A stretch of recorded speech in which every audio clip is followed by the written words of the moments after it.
Okay, hey, this is Stacia, and I'm gonna share with you the round three game from Parma this past week. Now, I will share some exciting news. I had a good result, which I was in a bit of a slump. The last three tournaments were pretty disappointing results wise, where I played halfway decent chess in most of the games, but even when I had good positions, my time management was so poor that I managed to lose or draw those games as well. And I lost a lot of rating points, dropping from about 1750, I think, back down to 1640. So, not fun to lose 100 rating points, as you may know if you're a chess player. But it's okay. I mean, I can get them back. It's just a matter of fixing what I'm doing wrong. So, round one, I played the game that I showed you and won with a sacrifice and a decent conversion. Game number two, I won that as well. And now I'm going to show you game number three against the highest rated player in the quad, and that was Jim Slagle, who is currently sporting about an 1820 rating. So if I could just manage to get one last win, I would have a perfect score for the night and get a lot of rating points back. So I was determined to try to play this the best that I can. So without further ado, let's look at the game. I played 1 to e4, and he played e6. So Jim Slagle likes his openings. He stays true to them, as do I. So d4, d5, and knight d2 is the Tarrasch variation of the French defense. It's one of the best ways to fight against the French. French players describe this variation as annoying, and that means it must be good. I want to annoy them, right? Okay, so e5, he opted for the closed Tarrasch. Knight d7, bishop d3, c5. Of course, he wants to put his knight behind his pawn. And this also attacks d4. And now I play c3, defending. Okay, attacks d4 again. I defend it with this knight.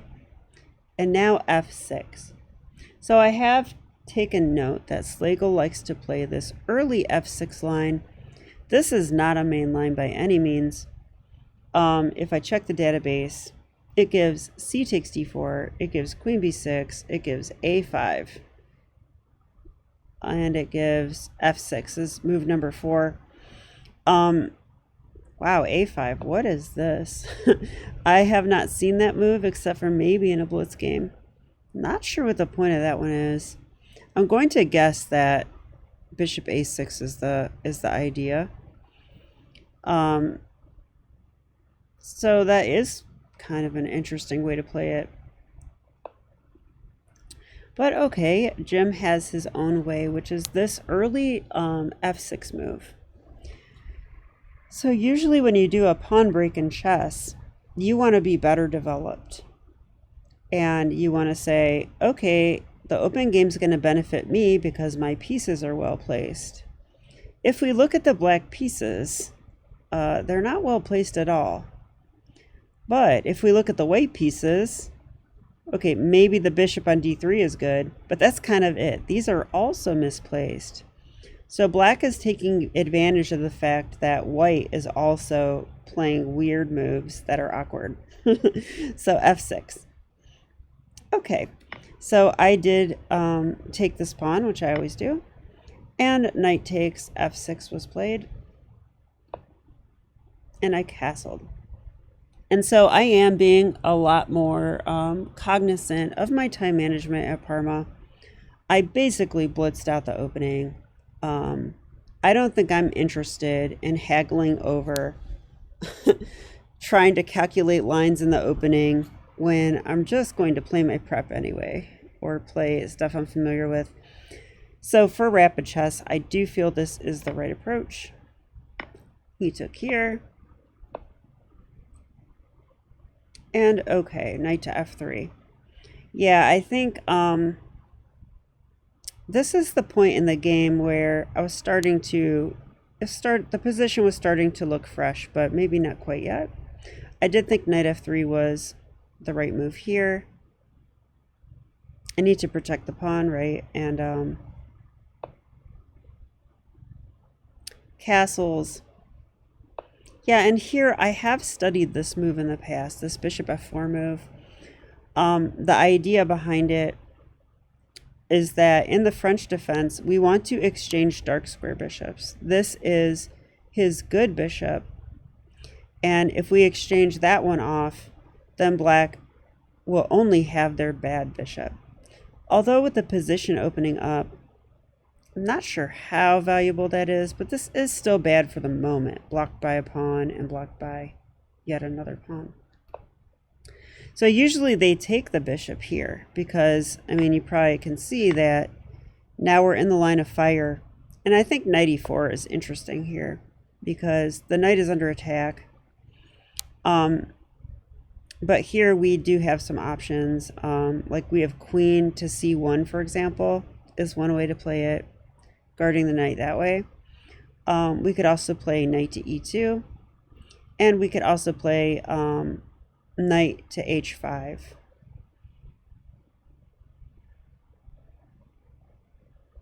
Not sure I totally understand that one. Why is the knight going there?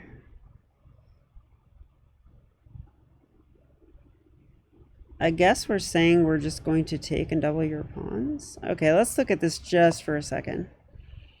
Okay, if here the engine gives knight to g5, but what about g6? Just kicking the knight. Yeah, we go to g3. And then this knight says, no, I don't want to do that. So he comes here, and then we can actually take him now. This position's a little bit better for white, probably due to the pawn structure. So anyway, okay. In the actual game, though, and Slagle has done this before. After bishop to f4, he does not take the bishop. He instead plays this move, counterattacking my bishop. And, well, I'm about to lose a piece, actually, so I better be careful. So I traded this way. This does help his queen come out and develop, so it has that benefit for him. And now in this position, I did not know. I had no more prep. I couldn't remember any more moves, so I just played the most logical move to me, which in hindsight I don't like at all. This move, knight to g3. I'm like, hey, let's trade knights. The problem is, why can't he go here? Yeah, we cannot forget that the knight is kind of like posted here. He's really hard to get rid of, so I don't like knight g3 in hindsight. So the computer gives rook to c1. Not sure I understand that move. Rook to e1 I do understand. This is what I would play in the future. I have learned that the rook belongs on e1 because we are targeting this backwards pawn and trying to prevent black from playing their e5 break. Now, I've been scared in the past. I've been like, hey, I don't want to abandon my f2 pawn. That doesn't look so good, right? Like stuff might come up on there. But the idea is that if we need to, we can defend laterally, get our pieces laterally and even bring this rook over. So it's not that hard to defend f2, and I've seen games go that way. So I think rook e1 is what I would play if I had this again. But I did do this, and he went knight to f4. So now it's like, okay, do I want to let him take my light square bishop? Like, that's a really good attacking bishop. Like, computer says yes, let him have it. Just play your rook e1 move. And, this knight is so good that it's probably as good or better than this bishop, which must be the reason why this is okay. Plus, we're not giving up the bishop pair. Yeah, in fact, it says he should not take. It says after this, white is quite a bit better, plus 1.1. So, interesting. So I won't retreat that bishop next time. It does make sense that this knight doesn't want to trade off. All right, so in the game, I did pull back, however, and the position's equal now. Okay, so I finally played rook e1. I was definitely expecting e5. So I was trying to prevent it. Let's see. Black has 2 guys preparing it. I have 3 defending. So I have successfully stopped e5. So he switched gears. Rook to f6. So I was in this part of the game, I was like, what's going on? Is he going to attack me? Like, what's up with that? Like, he's never attacked me before. But yeah, he's going to attack my king. So, all right. So I jumped in. Now he's not going to play e5. And if he takes my knight, that's a fork. So he cannot take that knight. Pretty good knight in the center. Okay, but he doubled up. Yeah, and this was a tough decision at this part of the game. Yeah, the Ben Feingold rule holds true here. Never play f3. Turns out this is not a good move. But I was definitely nervous. He is, you know, threatening discoveries like knight h3 check. I was very strongly considering going knight h5 here, but then when I calculated it out, you know, I thought it didn't work. So let's have a look at that one. My idea was, you know, if here and he takes, I thought I could take here, threatening this. And if he did this, you know, that would be mate, so he can't do that. But then I realized that he probably has rook h6 here. And he probably has other options before that. So I don't think that's the way to play. Yeah, in fact, I actually thought knight h3 check might be a move. Let's look at that. No, it's actually a blunder. So I can take, and if he takes here, what's the deal? Looks like we have a few good moves, but the best is knight to g4, attacking this rook. Anything else? Rook 2 to f3.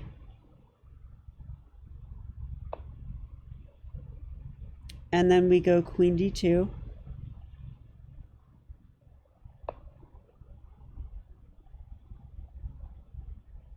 It says white is really good here, probably from the material advantage, although I would be a little scared, I have to say.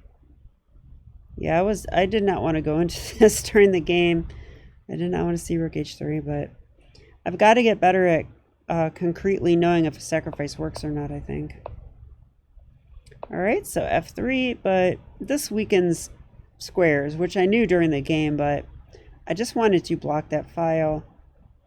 And I thought, you know, if maybe I could do this kind of thing or defend, you know, I don't know. I liked f3 during the game, but it's not a good move. Queen to d2.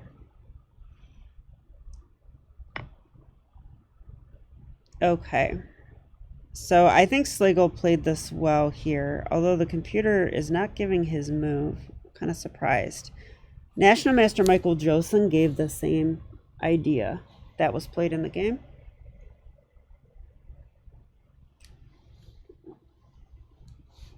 So it must be a little bit valid. Yeah, if I take with a pawn, there are checks now. You know, there's checks here, checks here. This diagonal is now weak, which is something to be aware of when you play f3. But my plan was to take with a rook, which is what I did. Computer does approve. And then he went queen to e7. So, Slagle was planning a threat here. And I thought I was so smart. I'm like, oh, I see what he's going to do. He wants to play queen h4, and that's really hard to defend because if h3, he's going to take my knight. All right, so all of that is true. Okay, but I need to see more than just that because there's two things that I didn't see. The first thing is that in this exact position, I can play knight to f5, and this is winning. It's absolutely winning for white. First of all, he cannot take with a pawn because it's pinned, right? So you can't do that. And if he takes with a rook, well, I do have my bishop over here. So we're going to take, and once again, that just wins. So the knight comes to f5 and cannot be taken, and it's forking. So black's going to lose material here. Isn't that crazy? And not only that, there's no queen h4 now because the knight is guarding that square. Just amazing, right? And we're attacking this too, by the way. So like, that is an awesome move. I did not see that during the game. And I know now that it's because I was so preoccupied with this and how to stop it. I did find a way, but knight f5 is a better way. I played here, and my idea was that after queen h4, which he did play, I was like, no problem. Knight f1, and there is no fun, right? And then my plan was to play probably g3 coming up, if needed. I don't want to push more pawns. But guess what? The other reason that my idea was wrong, remember, knight f5 is a thing. The other reason is that after this move, black has a winning sacrifice now. Or not, maybe not winning, but a good sacrifice. Rook takes h2. Okay, this is not demolition. This is strategic and tactical. I take the rook, check, and my knight's going to hang. So he gets material back. I guess he's sacking the exchange, but he gets a pawn for it. And it says that black is -2 here if he finds the move. Rook 1 to e2.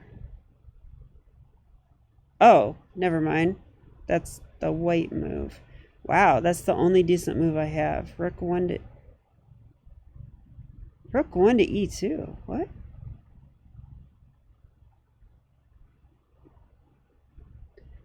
Wow. Yeah, this would be tragic because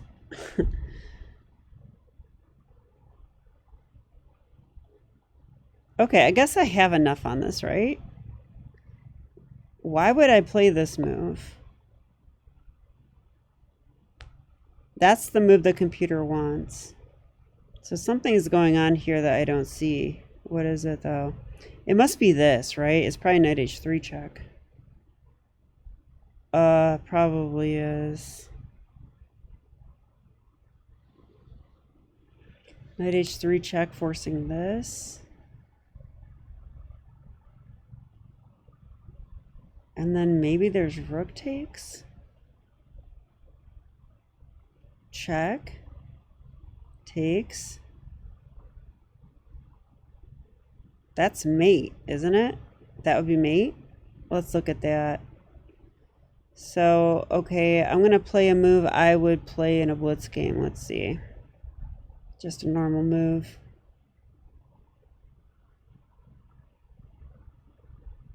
I don't know what it would be, but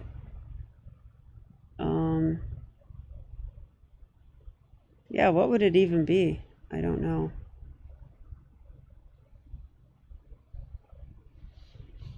Okay, I'll just play here just for whatever. Yeah, knight h3 check. King h1. If we go here, oh, there's this check. I forgot about that one. And the computer wants bishop c4 because The only other thing we can do is block this way. And then if we do that, there's queen f2 checkmate. This is pinned. All right, so I guess we have to go this way. And if we do this, then the knight comes back to f4. Okay, I'll go here. I don't know. Now it says it likes rook f6 though, so I mean I think they're just gonna use the g file, the h file on us. So okay, well anyway, I saw rook takes h2, but I didn't see that it wins my knight, so that was unfortunate and an unfortunate oversight. But my opponent missed it too. Lucky for me, right? So knight f1, and this move put a lot of pressure on me because he's attacking the knight and the knight is defending that. So yeah, I think I have to play g3 here. I don't see another move. g3 looks like a fork. I mean, I guess it is, but really I'm trying to laterally defend that. So he checked because that gets him out of the fork. But I liked this a little better for me now because I'm kind of like attacking this knight. It's defended, but my king feels a little safer up here, guarding all the pawns. And he came back. And I was a little bit up on the clock, maybe by 2 or 3 minutes here. But he was starting to get very low in time pressure. And I played queen to e3 because he wanted to take that. So I didn't allow it. Yeah, and rook c8. So I feel like that can't be the right move. But it does feel like black's attack has fizzled out a bit. So he went here attacking the bishop. I simply pulled back. Now he took the knight. Yeah, we have to be careful in this position because, no, maybe not. Now that the rook's moved away, I'm not as concerned about it. But this knight was doing a very important job before. Now the knight's blocking it. There's no discoveries, so I wasn't too afraid of this move. So I simply took. He went here to defend his e-pawn. Rook e1. Queen f7, and now this is, well, I'm excited to share this part of the game because I had 2 minutes on my clock and he had about 40 seconds, I think, roughly. And I knew I wanted to find something good here, and I did find something good. I found this move, bishop to f5, and this move wins. It wins the game. And it did win because he spent all his time figuring out what to do, and he actually lost on time. But what can you do against this move? So basically, I'm threatening to maybe take a pawn. I'm threatening to take the knight. And if the rook takes back, we take. So this is going to win material. So it looks like he could take it with a pawn, but he actually cannot because check. And this is a back rank problem, right? So here, I'd probably just take it. I mean, this is just mate, right? So I did see that. It's like a puzzle rush thing. And I thought, and if he takes with the queen, we just take with the rook, right? So he can't do that. And then I was looking at these knight moves a little bit too. Like, if knight check, I think I could probably just take it. No problem. I've got this covered, and I'm not really afraid of this or anything because I can just take the pawn. So, right? I think so, because if he does take here, it's kind of the same thing again, like check. the king can't really come up because that's going to be mate very soon, right? So like here,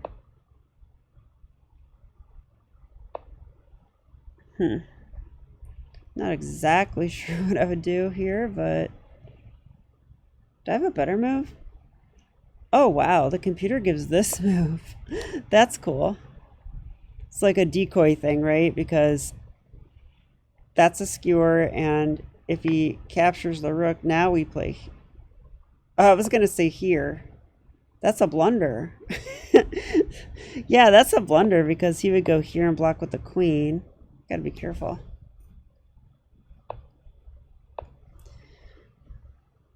Yeah, I can't even take that. It's protected, you know, so that would be a blunder. But I just have, instead of that move, I can just play checkmate right away. All right. Sorry, I'm getting sleepy over here. All right, so anyway, bishop f5 turned out to be a game-winning move, so very happy about that one. Just to quickly go over the highlights, we had a French Tarrasch variation, and unlike the other games we played, first of all, I am not playing this move. I'm not playing that next time. Next time I will play rook e1. But I did successfully stop e5 this game, which the other two games I've had in this line, he did get e5 in. But even then, like the game opened up and was just equal-ish. It was still balanced, you know. And never play f3. One day I'll learn that. Yeah, and I have to say, this is the key part of the game for me, is that I saw one of Black's threats. But what I didn't see was that I have this winning move right now on the spot, and that if I play the move that I played in the game, I am going to stop that threat, but I'm not going to stop this threat.